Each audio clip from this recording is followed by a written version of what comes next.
Assalamualaikum warahmatullahi wabarakatuh. Apa kabar anak-anak ibu sehebat semuanya? Berjumpa kembali dengan Ibu Suci Eka Rahmadini. Kita kali ini akan mempelajari materi IPA tentang sistem reproduksi. Nah, sebelum mempelajari sistem reproduksi, Ibu ingin bertanya, apa yang ada di pikiran kamu ketika mendengar kata sistem reproduksi manusia? Nah, apa saja yang akan kita pelajari? Silakan, simak materi berikut ini.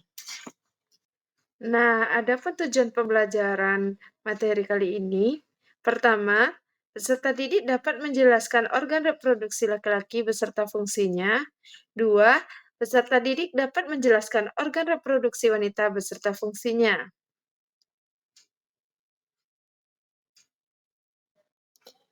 Sistem reproduksi manusia adalah suatu organ yang bertanggung jawab atas proses reproduksi, yaitu pembentukan individu baru.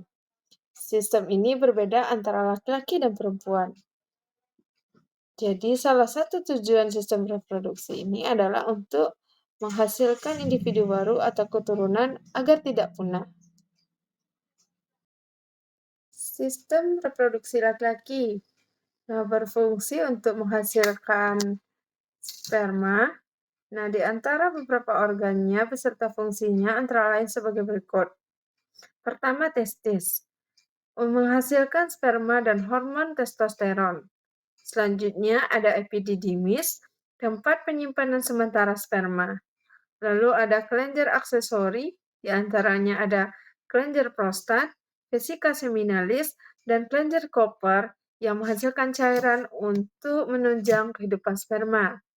Nah, selanjutnya ada vas deferens, berfungsi sebagai saluran yang membawa sperma dari epididymis ke uretra. Nah, selanjutnya ada uretra, saluran yang berfungsi untuk mengeluarkan sperma dan urin.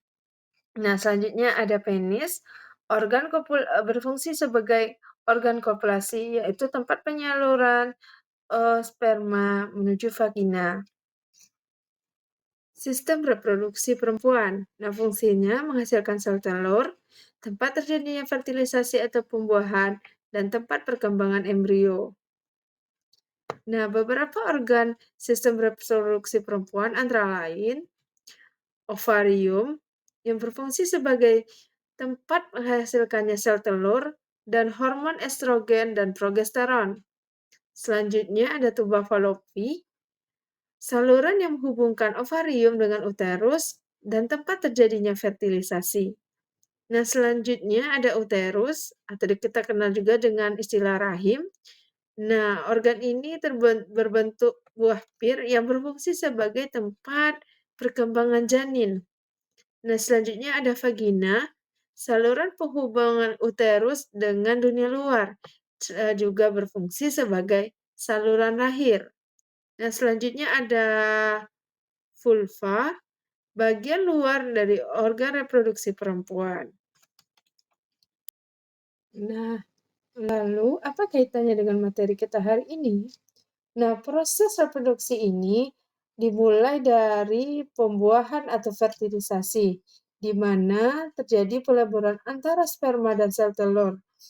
Nah, selanjutnya dari pembuahan ini akan dihasilkan zigot yang berkembang menjadi embrio, lalu menjadi janin yang berkembang di dalam uterus atau rahim. Nah, karena organ-organ pada sistem reproduksi ini sangat penting, tentu kita perlu menjaga kesehatan sistem reproduksi agar bisa mencegah dari berbagai penyakit. Nah, berikut ini ada beberapa cara untuk menjaga kesehatan sistem reproduksi. Antara lain, 1. Menjaga kebersihan organ reproduksi. 2. Memilih pasangan hidup yang sehat. 3. Menunda pernikahan dan kehamilan di usia muda. Selanjutnya, melakukan pemeriksaan kesehatan secara teratur. Dan terakhir, mencegah penularan penyakit menular seksual.